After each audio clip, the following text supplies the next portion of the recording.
how's everybody doing? Y'all hanging in there? It's been a long day. Yeah. Anybody have a nap before they came? Does anybody want a nap right now? Yeah. I feel it. We're on New Jersey time. We're actually from New Jersey, so yeah, bro. Thanks for not booing. Anyways, welcome to our talk. Kelly and I are big Star Wars fans, and we're also biologists, so we don't watch TV the same way everyone else does. Ask my husband. Yeah, I can pick out trees and say, oh, they're not in Portland, because that's, cactus is not in Portland. But anyway, so we this is kind of the thing we do is we like to analyze geek culture. So just to give you a little information about us, I'm actually a professor of biology and an ecologist. Mostly I study climate change on coastal forests, but I teach ecology, so I teach all about plants and animals and things like that. And I am a PhD candidate and an adjunct professor.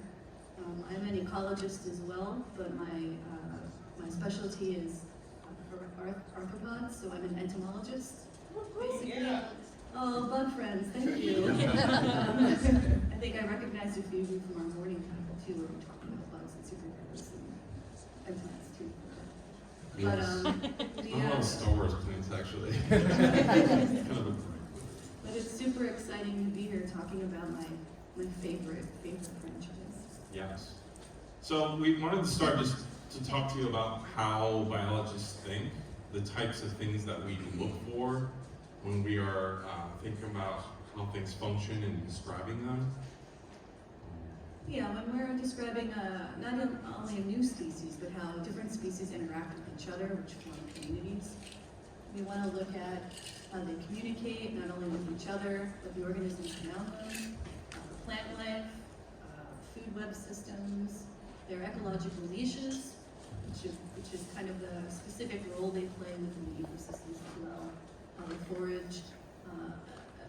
A species is so incredible and so unique that even though in this talk we'll be discussing species that aren't real, real in my heart, they'll still have a lot of ties to serious biology because they were dreamed up by humans and everything is kind of human-centric. So when we classify and describe new species, it's based on a few different criteria, whether it be molecular, like your DNA, anatomical, like the leku on a vertebrate perhaps, or behavioral. How do those huts take over the whole galaxy and their crime sprees? And then all these behaviors and physical characteristics we call morphology are explicit and specific to individual species. What's kind of cool about Star Wars is how we get all these other humanoid species from humans. So there was, in the Legends era, everything kind of, all humanoid sentient beings stem from humans. And we're peppered throughout the galaxy. They share ancestry. Yeah, they share ancestry Right. with humans. They have a common ancestor. Actually, I think in some books they come directly from humans, which is kind of a deep That's too cut. bad. It's a deep cut from some pretty old legend stuff. In particular, so we're all excited for Grand Admiral Thrawn and his eventual appearance, or anyone's. Oh, wait, yeah. Sorry. We're trying not to Try not to spoil, spoil, yeah. but Well, we what all are you have doing with Thrawn. your time? Get caught up. So the Chiss are descendants from humans. They can interbreed with people, with us, creating some pretty interesting offspring. There are other humanoid species that can do this, the Twi'leks, felins, Neuralians, and all that kind of that would create a hybrid species.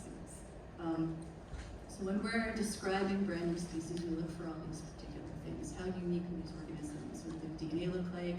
What can they interbreed with? Right, so we're gonna take a closer look at 4 particular species, and then we're gonna do some like quick, what do we call them, burning questions about Star Wars. Yeah.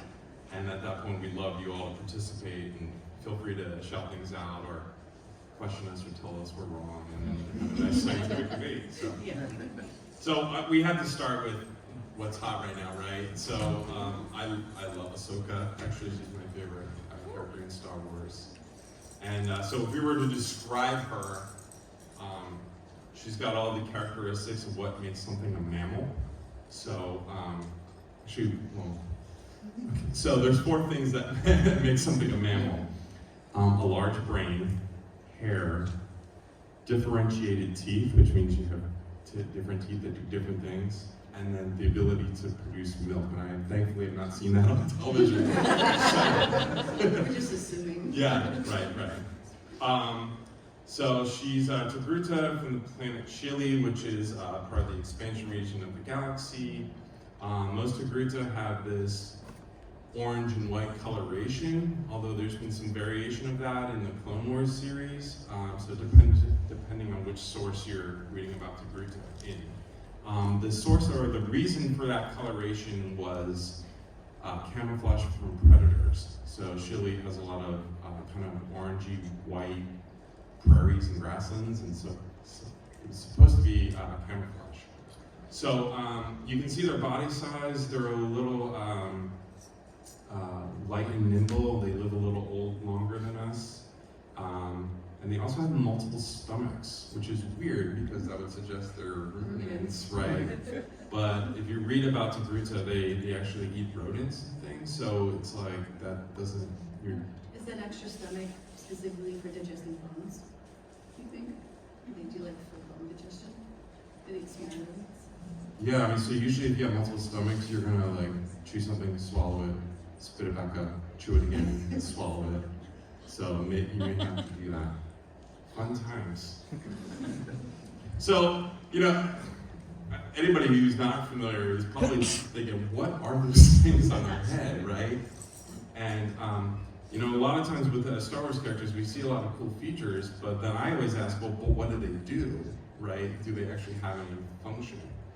So, they are referred to, the parts that extend down are referred to as leku, or lek for singular. Togruta have 3, and Twi'leks have 2. And then the part on top is actually separate, even though it's connected. They're called montrals, right? So in Togruta, the leku continually grow as they mature to a certain point when they're mature adults. And generally, female leku are longer than males. And older female gets secondary montrals sometimes at the top too. Right, and there are some cases in males where the leku will actually split. It's not super common. I've never seen it on screen, but supposedly it would happen. So, when you look this up, if you're on Wikipedia, does anybody ever go to Wikipedia? Yeah, so they always have a biology section, and they refer to these things as head tails. That doesn't make any sense to me.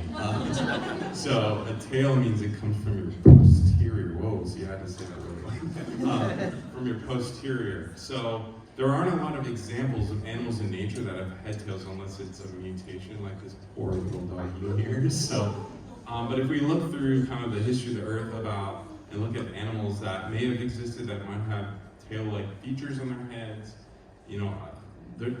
whenever you get into prehistoric animals, you always find some funky stuff. So, anybody know what this is called? That Parasaurolophus. Oh, you have a kid who likes dinosaurs.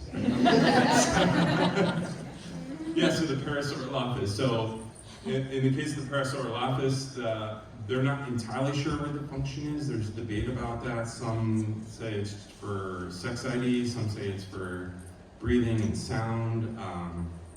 It could be for thermoregulation. There's a lot of different suggestions as what that might be.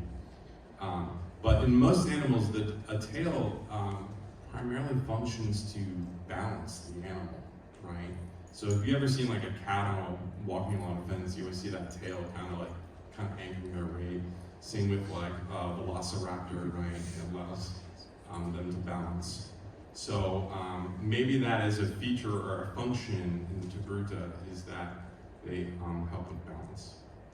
And when you think about the montrals, they kind of look like horns, but they're not really. So if you get into the legend stuff, they say that the modules are hollow, which allows them to echolocate and potentially have better sensory of the force. So Togruta are going to be a little more force sensitive based on their biology. So examples of animals that might have, like, you know, empty spaces, well, we have empty spaces, right? So if you've ever had a sinus infection or allergies, right, those are our modules filling with mucus. So, but in nature, there's animals that have lots of examples of animals with showy features on their heads, right? Does anybody know what that bird is? Hornbill, yeah, hornbill. What's the function of a hornbill? Of the horn on the hornbill? Finally, well, it could be, yeah, like sexual dimorphism to attract. True, yes. Partners, let's go with partners. Yeah. Usually the men who have the fancy stuff, but there are some species where the male is still, but the female is Right. Woo! Yeah. That's right.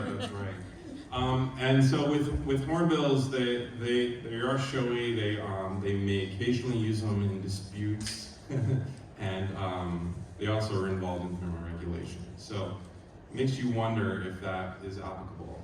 But all these things together, like, kind of potentially make the Togruta like enhanced for fighting, right? They've got great balance.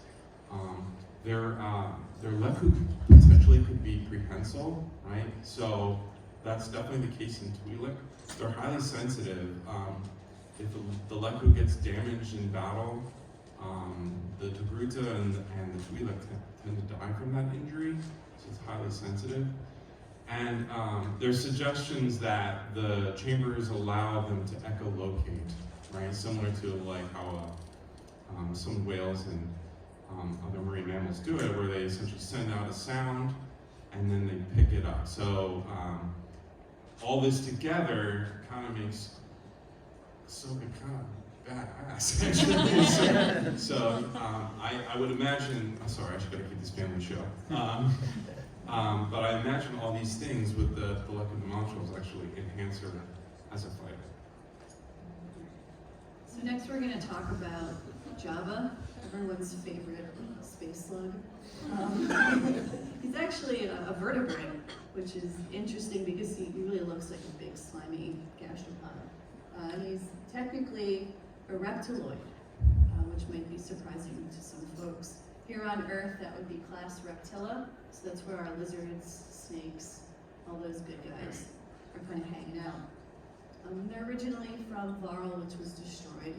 Then they made their way to Nalhutta, displacing the local species there, which is a whole thing because they're invasive. Species. Ooh, invasive species. They're super long-lived, up to about 1,000 years. Really long-lived species like this suggests to me that they have a slow growth rate and a slow metabolic rate as well. So think six-gilled sharks are several hundred years old that live at the bottom of the ocean. Although whales are also a couple hundred years old, and they have a pretty fast metabolism too. So there could be something special going on with their environment that way. They're very heavy, about 3,300 pounds. Imagine moving all that weight around. Again, if we go with the general comparison, which is slug-like, he's got to have a whole skeletal structure. And this High Republic comic was kind of cool because I think it's the first time we see what the inside of a hut looks like. So interesting biological points. They've got 3 lungs. That is likely because the atmosphere, the overall air conditions on Nalhutta are pretty bad. It's a sort of muggy, swampy place, and I'm imagining that 3rd lung might be a little bit to help with any liquid displacement that happens while they're breathing. They have leathery skin, which does produce mucus. That's pretty sluggy to me. They eat 9 meals a day, so they must have a somewhat fast metabolism. Jabba is a bit of a mystery biologically because he's displaying these 2 very different life histories. And then they asexually reproduce. So Jabba has a little baby Jabba. He doesn't need a lady. Lady Jabbas can also make babies without males. We see this sometimes in some lizard species can asexually reproduce. Next slide, please, Peter. So is he a slug? I swear I heard at some point Han Solo referred to him as a big slug, and I can't find it anywhere, so it might be a Mandela effect happening in my brain. But he can't be, because he's just got too many stuff that makes him un-slug-like. Too many bones, because the slug's got no bones. Too many limbs, he's got those little T-Rex arms. I'm not really sure what he's doing with those, other than holding the chain of Leia, I guess, and his other... It's a weird outfit for somebody who's asexual. Yeah. I'm not sure what's slugs can't talk, obviously. Jabba speaks. Slugs have really interesting, they're called rodulas, which is like a raspy tongue, and of course no voice box. They don't even squeak. Slugs make no noise. Look at his eye placement. They're not on stalks like a slug's would be. They're very front-facing. His pupils are sort of reptilian. We talked about this morning in the other talk, but he's got those front-facing eyes of a predator. I don't know who he's hunting down. He's not very fast. That's what he's got. And he's probably warm-blooded. He's got all the indicators of a warm-blooded animal. So if we want to compare how the movement of Jabba, so Ped, if you can click on that, of Jabba there. Look at that movement. It's kind of going side to side. You can see that forward push of that big bulk in front. If we compare that to the snake, or the slug first, or old sluggy. Smooth. Very smooth, look at that. They have very tiny muscles in that long foot of theirs that help them just kind of glide along the ground. That's turbo. And then we'll look at this snake here. Snake is also fairly smooth, is it not? Oh, turn our friend the snail off. I think he's robbing us of.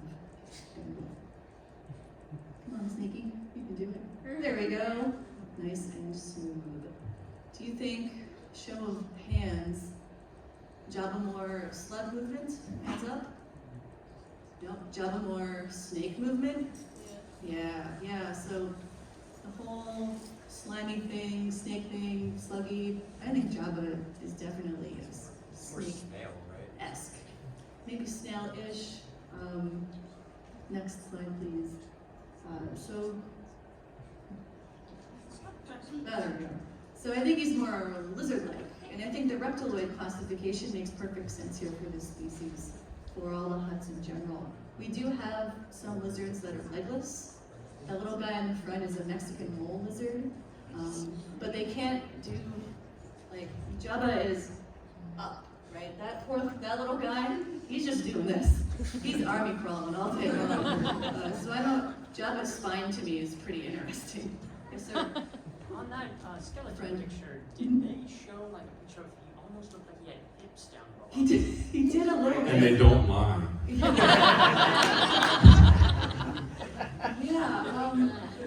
You would kind of have to, because you would need that pivot point to put the rest of the body up. It's very, Hutts are weird, man. Who designed this guy? They might have had legs that are, maybe they got little vestigial bumps or something. Yes. Now they've Actually, got he a didn't finger. have legs in his first appearance in the comic. Yeah, Did you yeah. see that? And they took, He looked maybe nothing. Jabba's gone the way of the whale, which used to look like four-legged mammals. Yes, friend. Is it possible that he's not very representative of his species? So like most Hutts are actually really fast, and he's just like kind of, Well, the two we saw in the book, like both he's that were he's such also pounds. jaw-like. Since they have predator eyes and everything. Yeah, the predator eyes are really... See, you're all being scientists I right love now. it. I have all these scientists in the room. Brendan in red. Well, the majority of Hutts that have been depicted are like Jabba. There was one in the Aftermath trilogy, whose name escapes me at the moment, that was described to be more slimmed down and the movement snake-like. Really? Yes. That's an aftermath? Mm-hmm. I'm gonna have to read that. Brendan back. That was actually what I was going to mention. I think I remember them saying that Jabba's especially paranoid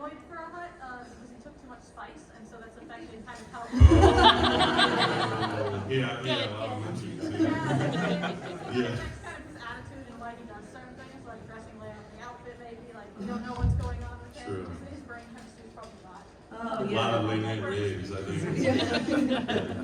Absolutely. I mean, especially, I don't know the chemical makeup of spice, but certainly there are plenty of drugs that can permanently alter your brain if you use them too much. Great point. Maybe Jabba's all drugged up.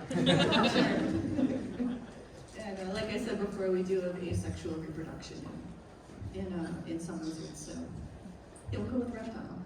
Jabba. Let's talk about it. Oh, my favorite. Chewbacca. Old I stand by that statement. It is a masterpiece, and I make my husband watch it and he weeps.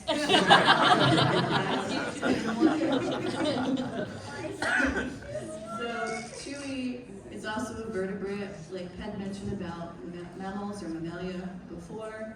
He's certainly hairy. He's got a big brain. I don't know what Mrs. Chewbacca is up to, but she likely produces milk to feed the children, as one does. So the home planet is Kashyyyk. Kashyyyk is a beautiful sort of jungle-like planet. It's a temperate rainforest, and we have plenty of examples of hairy species here in temperate rainforests on Earth. He's old, man. 400 years, a Wookiee can be. I'm a little jealous. They're pretty heavy. Does their hair turn gray? Their hair, I believe it does turn gray with age, which is common for mammals. I love an old dog. You know that old dog face? Mammals love it so white. Oh, I'm just picturing a Wookiee like that right now. The mustache first. Yeah, the mustache for little Yeah. eyebrows. Yeah, they're covered. Oh, someone had a question. Yeah. I actually heard the theory that Han Solo is Chewie's dog. Just because. I like that. Quite disobedient too. Who house trained who? So they're It seems on covered these in papers. hair and fur are actually the same. They're chemically the same. We just like to distinguish between humans and non-human animals. Are all animals. Yes. Earlier the Montrals, I think the Montrals are for hearing because they're never Oh, because we don't see their ears. they never see They we have never 4 ear slits that you can't see. Yeah. Yeah. Fancy. I don't know Random, how they wear. random stuff there. I don't know how they wear sunglasses. Yeah. Little Guy Fieri rapper I mentioned. They need to eat a lot of food, and they have extendable claws. Wolverine. Wolverine-like. Why would any animal on the jungle planet be that hairy? We actually have examples of this in our friends the orangutan. It helps them identify themselves as one species. You don't want to confuse a Wookiee for maybe an Ewok. You want everyone to look the same. It's water repellent, especially in a jungle environment. You want to keep all that moisture off of your skin so you don't grow fungus and have other issues. And it's camouflage. I know it looks kind of brown and gray, but it makes it pretty hard to see a Wookiee coming. There's a question in the back. With it being water repellent, do you think that there are multiple coats like in water, or are we thinking closer I to love this. just like sheepdogs and stuff like that? I'm thinking sheepdog. Okay. Yeah, they're gonna have an undercoat. All very furred animals have an undercoat. We're gonna have debate club after this. And they've got that top coat. We're not gonna get through the slides because everyone is pumped. Questions? We'll take a question in the back there. Do you think they're more similar to sloths in the manner? Since sloths also live in the jungle and have within the trees like Wookiees do. I think they would be pretty similar to sloths, though. Oh, tough choice.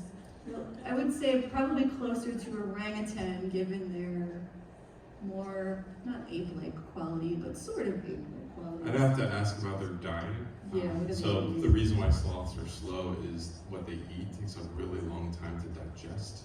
So depends on what they're eating.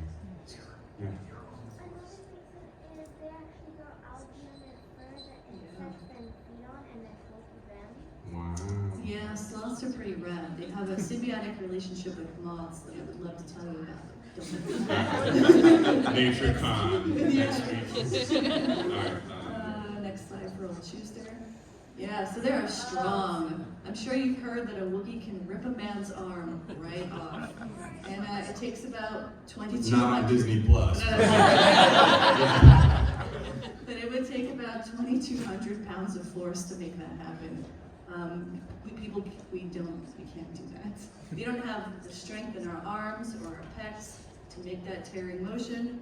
The strongest human doing a hammer strength seated row, which is one of these, pull it straight back, 1,000 pounds. So we don't even come close. The Wookiee is about 10 times stronger than the average human. If you want to go to the gym with old Chewie, these are his stats here.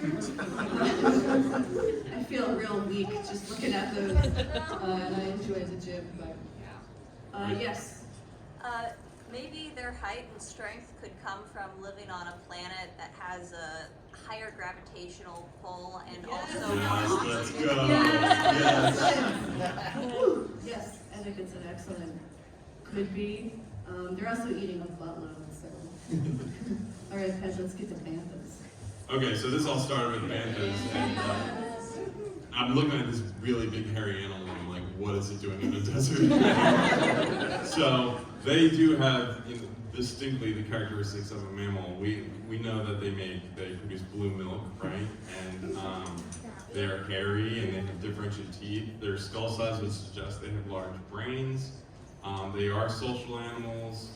And they have a fairly long gestation period, so 30 months of pregnancy sounds awful. Yeah. So when I'm watching these, like I mentioned, I wondered what are they doing on Tatooine, right? So I compared them to animals we know about, and at first I was like, that looks like a woolly mammoth, right? So in North America we got two species, and the northern species is more cold weather, and they have adaptations for cold weather. Coarse hair, reduced ears, so I'm like, well, that could be similar. If you know Star Wars history, you know that in the original film, all the Bantha were played by the same elephant, Margie. She was an Asian elephant, overworked.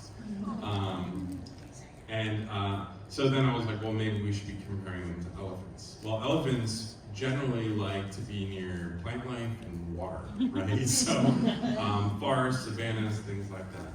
Although there are two tribes of elephants that do live in desert environments, and there's a tribe that people follow around in the Namib Desert. Yeah.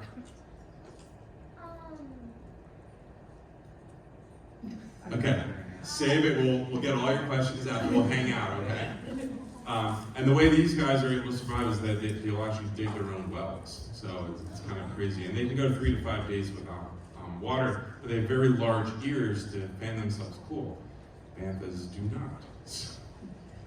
So my hypothesis on how they survive is that they have a camel-like strategy, right? You guys are all aware that camels have humps made of high energy fat that they consume when they're thirsty, and eventually, by the way, sad, if you want to look up sad Google images, look up flat camels like deflated humps, yeah. So my theory is that Banthas have to have a similar mechanism in order to survive out in the areas of Tatooine. Although, if you know the history of Tatooine, it was not always a desert planet, right? And at one point, it was covered in oceans and rainforests and things like that. So it's possible that Banthas are remnant organisms from that era and just happen to survive. They were also trained and grown multiple planets across the galaxy. Is that what you were going to say? Yeah, I was going to say, I don't know if this is still canon. In Legends, the Banthas were on a bunch of different planets, so it's possible they weren't originally native to Tatooine and they just adapted to Right. There were different varieties that had different coats and things like that. Right. Yeah, in my research for this, there was also some chatter about how the Tusken Raiders had ways of communicating with them that wasn't just verbal, you know. So it's just some interesting stuff. So now you can see how our minds work. So watching, I have all these burning questions, you know. So, I'm sorry about that. That's hot. My first question is, why do the monk come? So, they have webbed fingers. They have suction cups on their fingers. They supposedly have webbed feet. So, how do they fit them in those Columbia boots? Yeah, I'm not sure. So it's odd. Another question I had. This happened recently. What do Purgle eat? Right? So I've seen different versions. So if you've seen Rebels, you actually see that they don't have these baleen-like teeth that we saw in Ahsoka. So I'm wondering what they eat, because there's not a floating Wendy's in space. But baleen whales, when they have their teeth, that's for zooplankton and filter and stuff like that. Krill, yeah. Right. When you look at what's that? Space krill? Yeah, space krill. The thing that's interesting, right? Purgle, the way they power and are able to go from galaxy to galaxy, they must be able to generate a lot of energy, and they do that with metabolizing the gas that they breathe. So it's a little different than, you know, eating a sandwich. You first? Me? Yeah. Didn't Rebels, in the episode that introduced the Purgle, end with the reveal that the Purgle were also fed off the grill were at that field facility because they eat the field? Yeah, weren't they like, yeah, that's where Ezra met them, right? And they were attacking those energy sources. And it ended up being because that's their food, they eat it. So with that rationale, they don't need teeth at all. Yeah, it's weird. And the other thing is, most animals with tentacles, those tentacles feed to a mouth. So maybe there's a mouth we don't know about.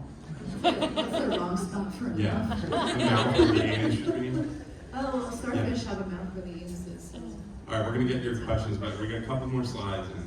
And if you saw the opening episode of Ahsoka, these little pup cats are so adorable. But I'm like, why do they have chicken feet? You cannot pounce on a chicken foot. If you know anything about cats and their anatomy, it just doesn't make sense. It's very cute, but it doesn't work. Zabrax? When do these little horns come in, and does mom have to give birth? C-section. Feet first. For everyone. Yeah. My hypothesis would be that these little horns don't come in until after the birth process. This is a pretty little one. This is Yidkop's daughter in one of the older comics. And I don't think it revealed how the birth happened, but I have a problem with these horns. See, that's like thinking like a woman. I didn't even think about that. But I was like, maybe they lay an egg on it. Yeah. Horse is really soft. All right, this one might be a little controversial, but would Boba actually survive Good the Star Wars Sarlacc channel pit? asking this question. If you've ever read into the biology of Sarlacc, it is crazy weird. So they spread like through spores essentially. Their mating ritual is really weird. The male and the female get together. The males are smaller than the females. They make contact. The male starts absorbing from the female to the point where he gets bigger, and then he pops and spreads spores everywhere. Then they float through space, they land in places, they eventually settle and start to grow, and they can live for thousands of years. When I was looking at their, reading about their digestive process, right, they have to rely on things falling into their mouths.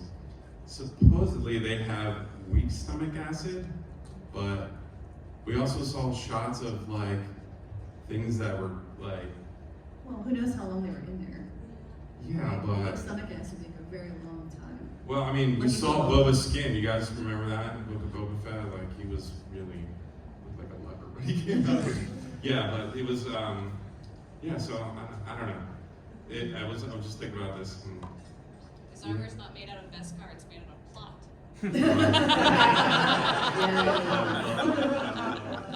Can you guys come to Polar? Oh, the tauntaun. Can you wrap yourself in the body of another animal and live? So Hoth is like minus 75 degrees Fahrenheit on a good day. You could do this. You could cut that tauntaun open. We'll say tauntaun's a mammal, it's trying to stay warm. It's probably got a body temperature of somewhere a little above human, I would assume. But the problem is once it's died, the body starts cooling. And in that kind of temperature, it's gonna cool really quickly. Han would last about an hour for Han. Han next to Luke would last even shorter. Luke would last about an hour. Yeah, that's the force. Plus rigor mortis sets in, so it's probably... Well, you've also cut into, the abdominal cavity has intestines and stomach, and that will burn you. He just fought a wampa. He's got all cuts going on. I don't want stomach acid in my cuts. So the whole thing, don't do it. Don't do it. If you're on Hoth, find another way, friend. No bueno. Yes, friend in the red. Well, the tauntaun was just a temporary solution until a snow shelter could be built, and this was actually tested on Mythbusters. If you could survive in the hypothesized and predicted temperature of a tauntaun for the amount of time it would take to build a shelter warm enough to sustain you until the morning of a warmer temperature, and it actually was proven that you could. Did they test it at minus 75 degrees? Yes. Really? I need to watch that. Still don't do it. Not worth it. And you know how warm it is inside a tauntaun?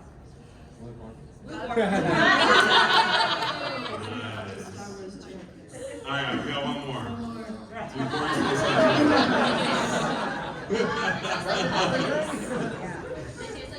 They probably taste like puffins. Yeah. They're eating little fishies. Actually based off of puffins, because the island they were recording this on, Didn't have puffins. it had a whole bunch of like puffins, and so they just decided to put them in and change them in. Did they just deep fake all these puppets? Yeah. The power of the magic of editing. That's why there's so many words. I love It's them. because they're puffins, and they actually probably got into the set and Probably. Yeah. and the characters had, and the actors, Had to as deal the with them? characters had to act like their character would act in Like this it. situation. And that's called acting. Orcs are great actors. It is 7:09. Yeah, we gotta- have audience question time. Yes. Come up to the mic, I guess, and let's do it that way. So I can hear you. Be quick. By the way, if you want to actually send us questions, this is how to contact us. Yeah, We have a feel YouTube free. channel where we dissect, it's brand new, so, where we dissect Yeah, pop YouTube culture. channels a little bit like this. got a podcast. Podcast about the science of All right, friend in red. bugs, so come on. Alright, so in legends, there was a species called the Falleen, which are, they were exemplified by Princess Aizo or something like that. And they had this ability, pheromone ability, that affected other humanoid species. I know there are ant species that have like the ability to pheromone affect other ants, but would that work in a complicated mammal like a human being? So humans, we emit pheromones, but I'm not sure we really know how much our pheromones affect each other. I think I don't want to say a higher species, but sort of as a higher species, it would be a lot harder to manipulate, at least mammals. We do see this in arthropods, so certain spiders can emit pheromones that are just like moths, and it will summon moths to them to be eaten. So on a slightly lower level, it's totally possible. Thank you. Thank you for that question.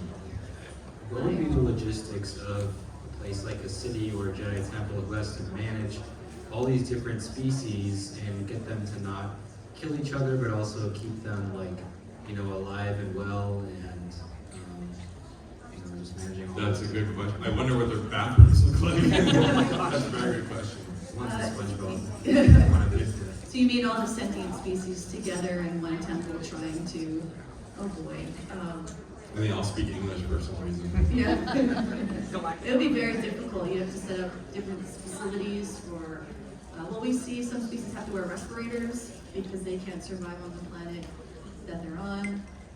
The bathroom situation would be something. No, but we do see a lot of examples of communities in nature with lots of species in very tight spaces, and they have a lot of abilities and actions that complement each other. So And that's all part of just ecology. yeah, we call it niche partitioning. Yep. Yeah. Would that also assume that there's some species that aren't allowed there just because it wouldn't work? Probably. That's probably true. Yeah. That's space But- racism. Xenophobia, I guess. But yeah. We don't want that. Thanks for that question. Thank you. That was fun. Howdy, microbiologist here. Hey. I've been dying to ask this question. Midichlorians aside, we're ignoring the midichlorians. I was like, it's gonna be a different. Do you know of any other just interesting microbiology organisms in the Star Wars universe, or where can we infer any existence of microbes like that? I don't remember them mentioning anything in the Legends or comics, but they've got to be present in swamp planets. Like swamps have intense microbial actions. I'm sure you know better than I do, probably. There would have to be fungal communities working together. I think they just don't talk about it in Star Wars. They should hire us. They should hire you, and we can all write it together, right? Yeah, you can't see it, so it's not interesting. Yeah, I totally see it. exactly. Thank you so much for being here. Thank you. Yes. Hi. So if I remember correctly, I think this is from a Solo story where Han ends up kicking another species in the knees and he collapses right away. Right. And he's given the comment, well, not everyone's scrotum is where you think it is. So how do you feel about someone's balls being in their knees? Horrible place to put balls. Actually, it doesn't make any sense. So in most animals, reproductive organs are put in places that are safe and not exposed. Yeah, So these are pretty expensive. that's why things are between our legs. So that doesn't really make sense. Yeah. Poor choice. How do they make love? By rubbing knees? Yeah. So Hoth and Tatooine are both extreme environments, and with no observable plant life, so seems to be this very significant ecological gap. Yeah. So what would how would the scavengers and the predators not die off with nothing, without being able to eat anything that has harvested energy from the sun? Right, no primary producers. That's Ped's favorite topic. Yes, that's a good question. It's possible that you have a food chain that feeds back on itself. What do the inside of the monster cave looks like? There could be lichen in there. So there could be lichen in some spaces in super cold areas that we're not seeing in the films, especially within the surface of the planet in caves and stuff. I don't really know how anything would survive if it's all ice and snow. It'd be very, very difficult. Yeah, or Tatooine being. Oh, time's up, guys. Sorry. Hey, we'll be outside if you have any burning questions. Yeah, come up and feel free to take get some our cards. cards and